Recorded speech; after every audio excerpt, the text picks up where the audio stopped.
Oke, Assalamualaikum warahmatullahi wabarakatuh. Waalaikumsalam warahmatullahi wabarakatuh. Selamat datang di Bincang Alumni Wonogiri yang kali ini kita menghadirkan sosok inspiratif nih dari alumni kita, Prodi Bahasa dan Sastra Arab, Mbak Alfa Kamila. Selamat siang Mbak Alfa.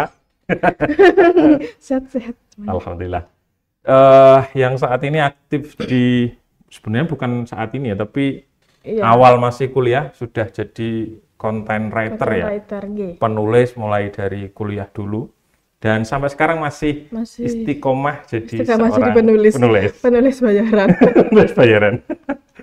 Dan siapa sangka ya lulusan bahasa dan sastra Arab bisa sukses di dunia tulis-menulis konten digital ya. Bersama Mbak Alfa kita akan membahas bagaimana sih perjalanan karir Mbak Alfa dan tantangan apa saja yang dihadapi oleh Mbak Alfa mulai dari kuliah sampai sukses di karir seorang content writer. Dan sebelumnya kami ingin memberikan pengumuman bagi yang belum kuliah nih, silahkan kuliah di Wonogiri. Kita masih buka PMB, penerimaan mahasiswa baru, silahkan daftar dan langsung saja mari kita sambut Mbak Alfa Kamila. Oke ya, Mbak Alfa. Halo Mbak Alfa, selamat datang di Bincang Alumni Wonogiri. Mungkin bisa diperkenalkan nih, siapa sih Mbak Alfa? Jadi teman-teman, perkenalkan nama saya Alfa. Saya alumni BSA Wonogiri tahun 2020. Sekarang aktif jadi content writer. Freelance, jadi menerima banyak job dari swasta, nggak melulu, udah nggak yang terikat di satu perusahaan, jadi callingan aja, nunggu callingan job-job dari klien gitu. Oke ya, sebagai alumni BSA Wonogiri nih, apa sih yang membuat kamu akhirnya yang dulu SMA apa MA terus ambil kuliah di Prodi BSA Wonogiri?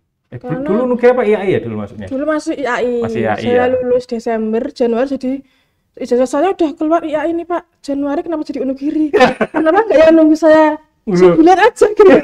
Biar ijazah saya Wonogiri. Wonogiri ya? Jadi waktu dulu masih lulusan IAI ya? Nah Desember saya wisuda. Desember ya? Tahun 2020 ya? 2020. Oke. Jadi dulu emang dari kecil suka lihat orang ngomong bahasa Arab, udah segitu aja. Jadi kayak di diniyah, kan dari SD, SMP, MA. Jadi diniyah SD, selama SD itu udah belajar kayak mufradat gitu aja. Terus SMP belajar di pondok ya sekedar mufradat aja. MA juga gitu. Terus akhirnya MA mondok waktu itu ya? MA mondok, sampai SMA mondok juga, MA di Jombang. Di Jombang, terus setelah itu pengen kuliah BSA memang, karena ya ketertarikan suka lihat orang ngomong bahasa Arab aja. Akhirnya memutuskan ke Wonogiri. Ke BSA, karena waktu itu di Bojonegoro ada di sini baru jurusan. Jadi daripada jauh-jauh, ya udah masuk ini mau di Bojonegoro. Ada gitu ya. Ada gitu. Terus selain itu, kenapa kok di BSA? Karena nggak mau masuk tarbiyah dan nggak mau masuk syariah. Mohon maaf nih. Karena lingkungan keluarga saya tuh udah orang pendidikan semua.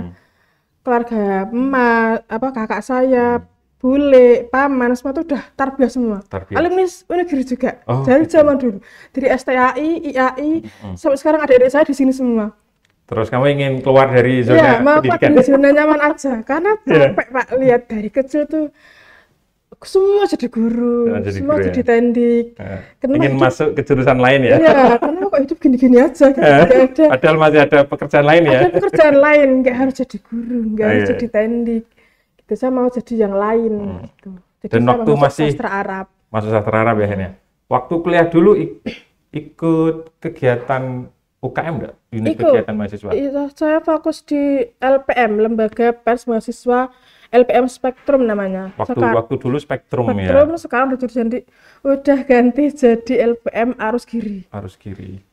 Jadi waktu dulu di LPM sempat jadi apa waktu itu? Reporter. Jadi saya sempat wawancara waktu itu Bidekan Tarbiyah Bumin. Wawancara, terus liput-liput kegiatan seputar LPM sendiri. Oh gitu. Jadi dunia tulis menulis Ya. Berawal dari LPM ya? Enggak, iya itu juga, tapi emang dari kecil udah suka nulis. Oh gitu. Nulis diary, suka Mulai. random ngirim surat ke presiden. Kapan SD itu ulang tahun ke 9 apa ya? Saya lihat ada berita itu di TV. Ada korban tsunami yang terpisah sama temennya, ngirim surat ke Pak SBY. Ayo Sampai ditemukan. Saya juga pengen dong. Saya pengen, akhirnya saya nulis. Berawal dari surat ya ternyata. Nulis surat buat Pak SBY, Pak, saya mau hadiah ulang tahun dikasih biola. Kan nulis surat dibantu bapak saya. Diajak beli perangko, diajak ke kantor pos, tak masukkan ke kotaknya gitu. Terlepas dari bakal dibaca enggak, pokoknya nulis aja dulu. Oh gitu ya. Jadi awalnya sampai ke situ juga Iya, ya. udah emang suka nulis dari kecil. Oke. Masih ingat guru dosen favorit siapa waktu di PSA dulu? Dosen favorit Pak Ipul. Pak Ipul. Oh, Pak Ipul dulu masih di PSA ya. Iya, karena kalau beliau kalau ngajar itu luas banget yang dijelasin. Enggak cuma yang mata kuliah aja, selalu banyak wawasan lain, informasi lain yang kita dapatkan dari beliau. Enggak hanya mata kuliah ya. Iya, enggak hanya mata kuliah gitu. Jadi banyak hal ya. Waktu dulu diajar apa sama Pak Ipul? Itu apa ya? Sejarah. Sejarah sama pembekalan buat KKN. Sekarang sudah dokter Pak Ipul. Iya. Nggak tahu. Oke ya.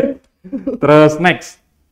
Seperti apa sih pengalaman dan kesan waktu kuliah di BSA? Dari temen, kemudian dari dosen gitu. Galak-galak nggak? Dosen galak sih enggak. Oh iya ada. Apa? Bu Safa. Waktu itu memang Bu Safa ya.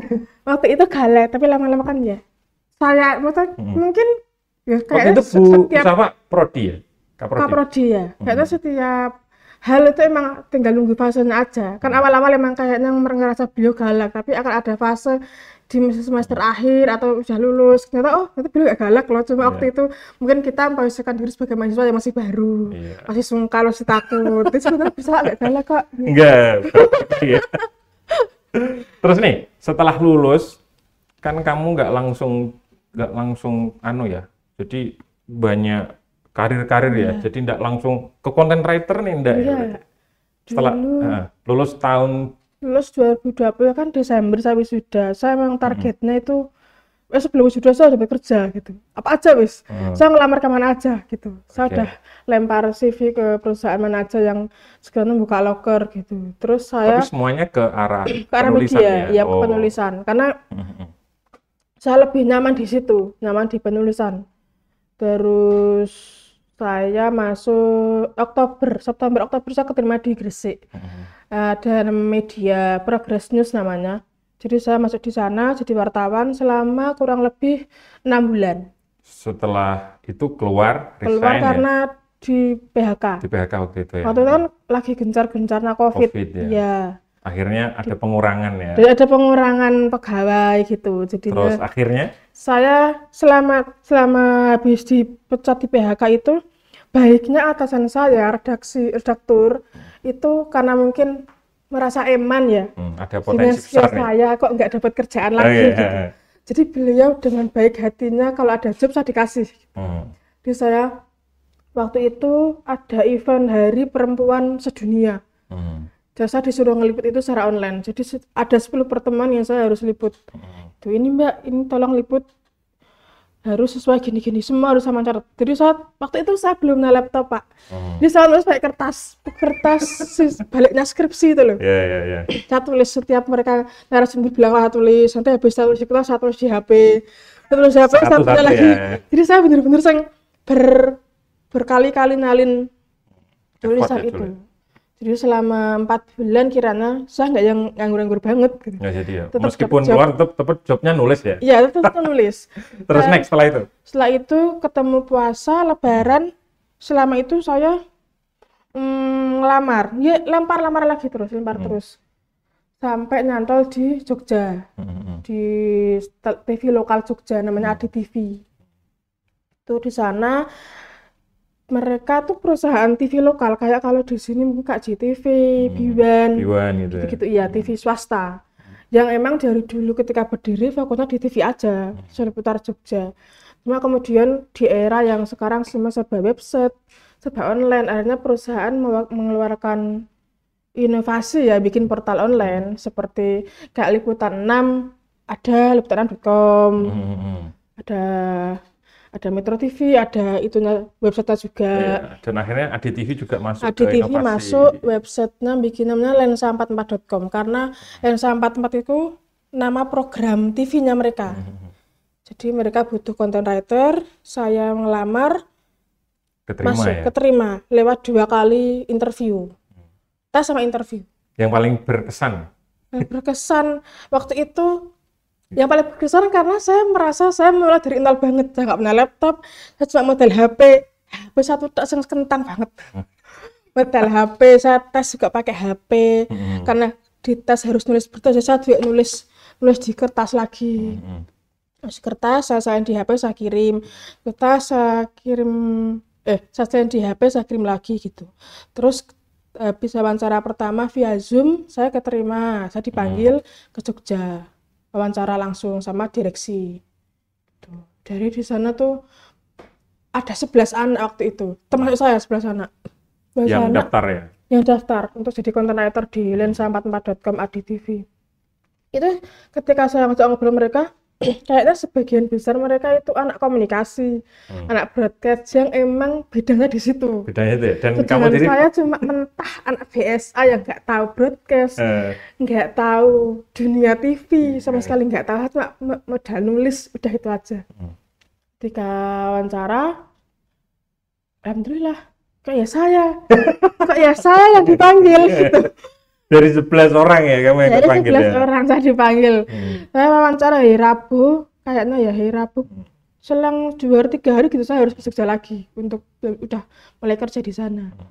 Terus serba satset langsung ke Jogja. Terus apakah ada bekal? Jadi waktu dulu, wah akhirnya saya menulis nih. Jadi dari BSA itu membekali ya tulisan waktu itu? Ya modal dari mata kuliah, dari kelas sama dari UKM. Jadi biasa menulis, ya kan dibiasakan untuk kalau bahasa dan sastra itu kan literaturnya harus banyak ya Pak. Maksudnya betul. Baca buku, referensi atau baca karya sastra gitu. Jadi ketika kita suka baca kan otomatis bisa nulis. Kalau saya gitu. Dan saya ingat waktu dulu kamu kuliah itu, kamu pernah sering ikut lomba stand up ya? Nggak sering Pak, sekali aja Pak. Kayak itu Pak iseng aja, cuma emang lagi suka nonton, terus lagi ada event, itu saya ikut-ikut aja karena kan saya anak remahan banget gitu loh Pak. Jadi nggak yang bebas keluar kemana-mana, bahkan di LPM pun saya nggak yang tiap hari ikut kumpul-kumpul. Saya ikut cuma sekedarnya, saya di LPM cuma 2 tahun. Nggak yang habis itu saya lanjut sampai lulus seperti teman-teman, nggak, saya cuma 2 tahun karena ya itu diatur sama orang tua, ngapain pulang malam mabar jam segini. Jadi anak rumahan berarti ya?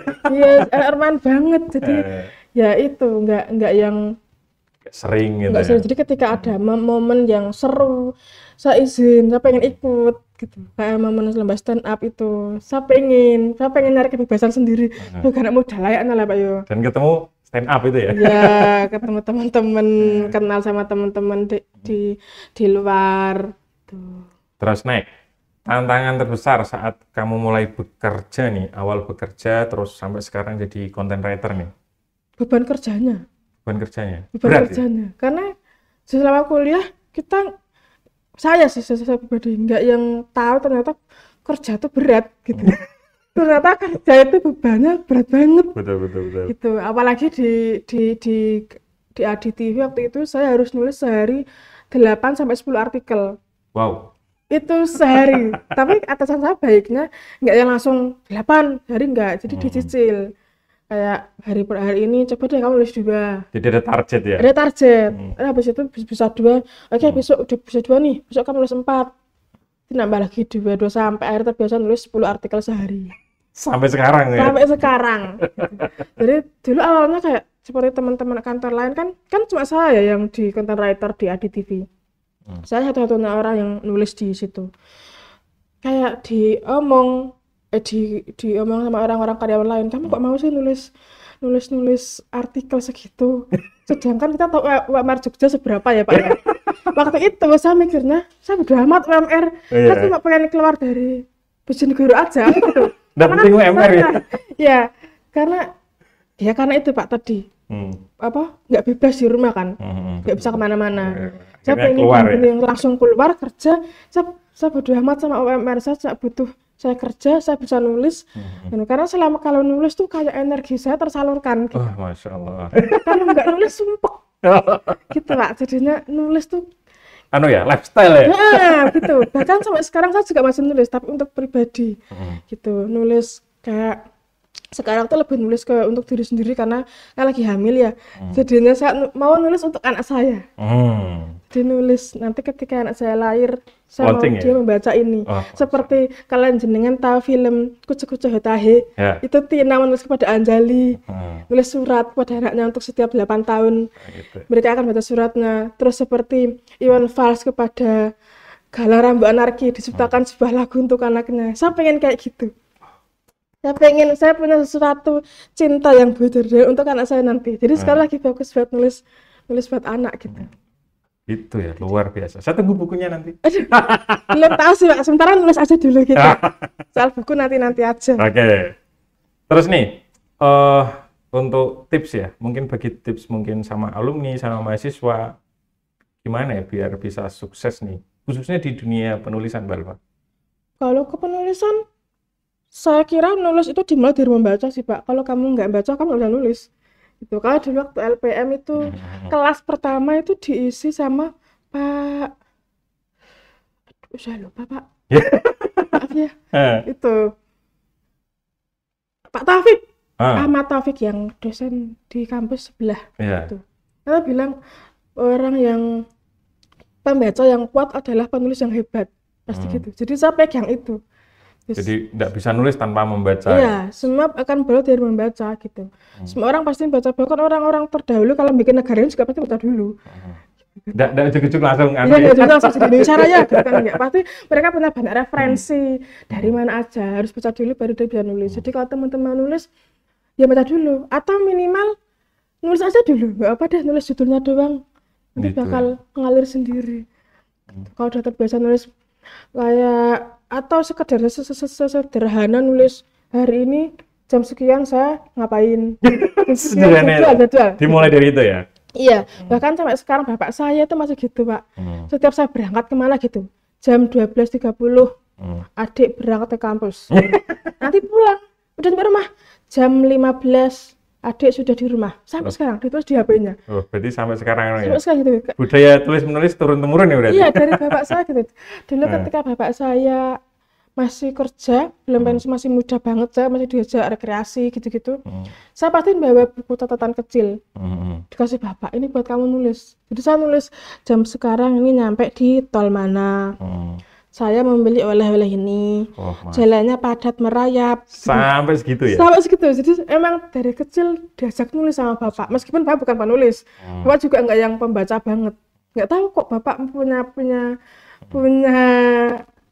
pikiran ya untuk saya diciptakan untuk menulis dari kecil sampai sekarang. Jadi lulus, kemudian jadi wartawan ya? Iya. Terus content writer ya? Jadi bagian nulis skrip gitu ya? Iya, nulis skrip, sama artikel di media ya? Sama atasan, ketika atasan ada kerjaan banyak, saya diminta tolong buat koreksi. Jadi luar biasa ya dulu? Sangat sibuk ya dulu. Dulu ya, ketika ada di Jogja, kita kan Jogja sehektik itu ya Pak, semua orang sibuk, saya merasa gitu. Saya pertama kali di Jogja, terus saya lihat Jogja lingkungan kerjanya, lingkungan sosialnya, Jogja sibuk sekali, kayak nggak pernah tidur. Selalu ada kerjaan, apalagi atasan saya dan lingkungan kerja itu semuanya sibuk. Ya, nggak penting, nggak penting. Nggak penting memang, karena kadang kebebasan yang penting, bisa didapatkan dari pekerjaan lain. Kayak Jogja tuh ngasih pandangan bahwa kamu harus selalu sibuk, banyak hal yang untuk kamu menghasilkan uang, nggak melalui harus pekerjaan utama gitu. Jadi tidak harus jadi PNS ya? Nggak jadi PNS, itu Pak, itu yang saya mau tegaskan. Nggak jadi PNS untuk jadi sukses. Meskipun ada BSA banyak yang jadi PNS juga ya. Iya. Terus kayak Kayak gitu. temen ya Mbak Ama ini kan Iya, udah jadi lulus PNS. terus PNS ya. Iya. PNS guru bahasa Arab ya. Jadi bahasa Arab. Sampai sekarang sama segitu. Kalau ada CPNS ikut. Terus aku jawabnya kayak, saya bisa kok menghidupi diri saya sendiri. Meskipun belum tahu kan jadi dewasa ya. Saya bisa kok nggak jadi PNS gitu. Banyak jadi pengusaha lah, jadi apapun. Dan sekarang masuk di content writer itu ya. Terus nih, waktu dulu itu berarti ada pelatihan, ikut kursus gitu? Enggak juga ya? Berarti fokus? Ada, kalau mau nyari Pak. Pasti ada. Tapi waktu dulu ikut kursus tulis menulis ya? Enggak. Kalau saya dulu enggak, saya modal nulis sendiri aja, otodidak. Jadi termasuk berbekal di UKM ya? Saya kan suka main sosmed ya. Tapi bukan main yang bikin konten, kayak ketemu orang random.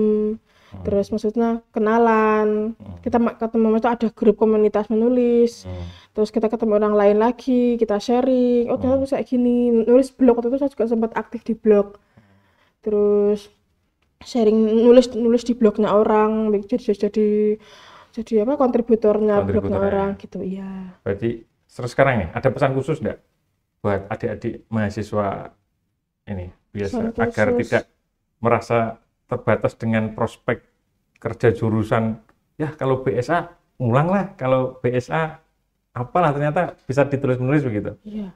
BSA doang kok. Maksudnya dan dunia tuh luas banget teman-teman.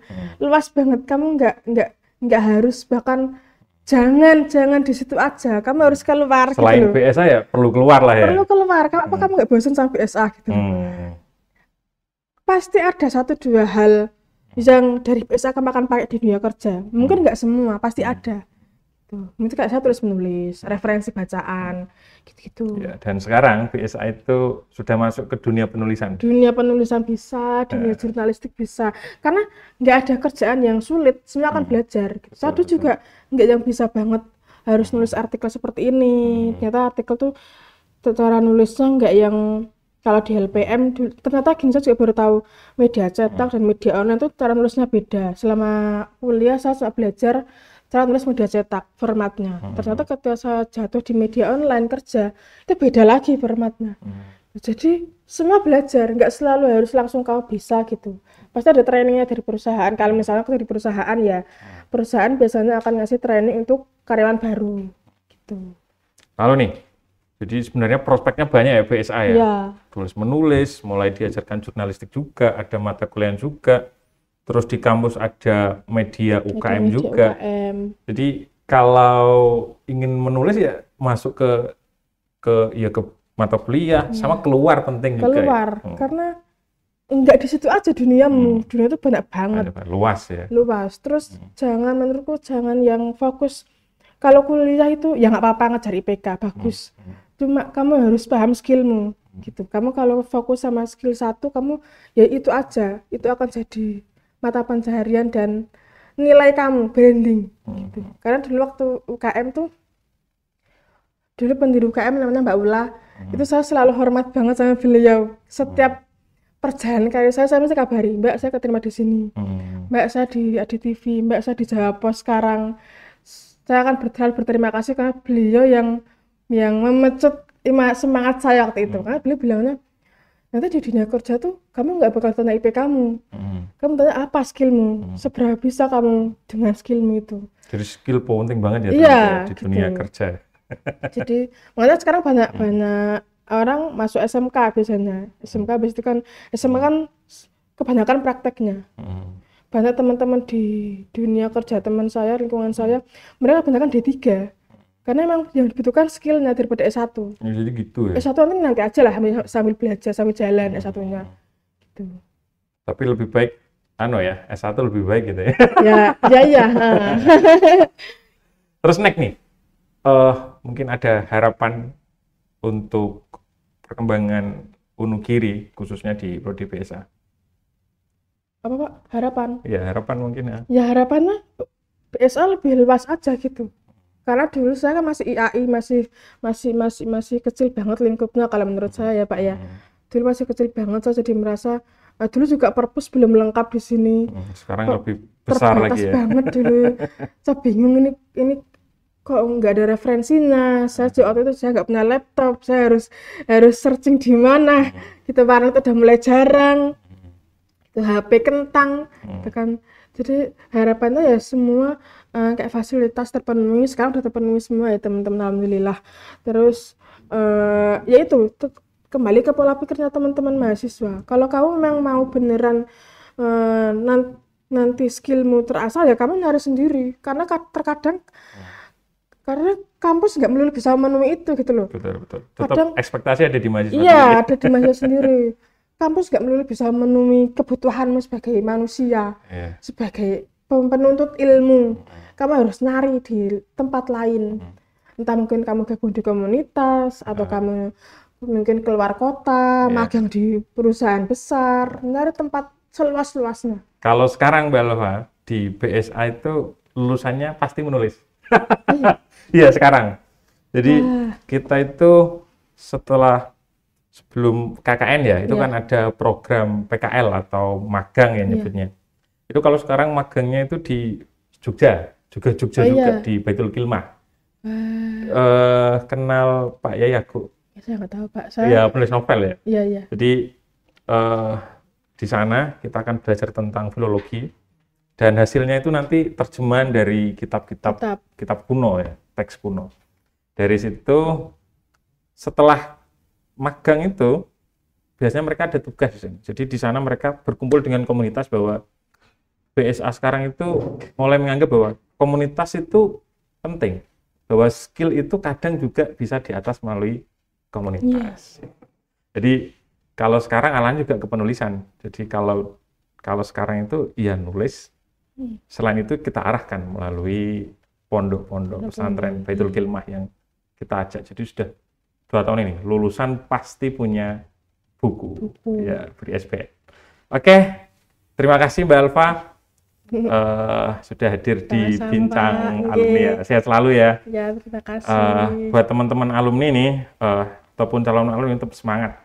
Kalau semangat andaikan bahwa dunia kerja sekarang itu benar-benar luas ya. Luas banget dan keras. Jadi harus kuat secara mental. Nah, itu harus disiapkan dari sekarang. Ya, dari sekarang ya. Tak kasih spill, karena dulu saya nggak tahu kalau kerja itu susah. Kalau kerja itu capek ternyata gitu. Saya nggak tahu itu. Jadi sekarang untuk adik mahasiswa saya kasih tahu ya, kerja itu capek. Jadi kalian harus belajar keras dari sekarang. Jadi kalian siap mental ya? Siap mental. Jadi kalau dikasih tugas, jangan ngeluh guys. Jangan ngeluh ya. Jangan ngeluh. Itu nggak seberapa dapat beban kerjamu nanti. Betul. Next nih. Sampai jumpa di episode Bincang Alumni selanjutnya. Terima kasih Mbak Alfa. Next kita sambung lagi mungkin di kegiatan-kegiatan BSA khususnya di tulis menulis ya. Terima kasih. Sebelum saya tutup sekali lagi masih buka PMB nih bagi kalian yang masih bingung cari kuliah di mana, langsung saja ke Wonogiri. Fasilitasnya banyak Mbak Alfa ya sekarang. Udah gede kampusnya. Bagus banget. Bagus dari zaman saya dulu. Sekarang ada tracknya sendiri. Jadinya kan bisa sambil jualan di pinggir-pinggir tuh. Nggak apa-apa. Jangan asta ya. Oke, next. Terima kasih. Kita jumpa lagi di Bincang Alumni selanjutnya. Assalamualaikum warahmatullahi wabarakatuh. Waalaikumsalam. Terima kasih Mbak Elva. Pak. Maaf.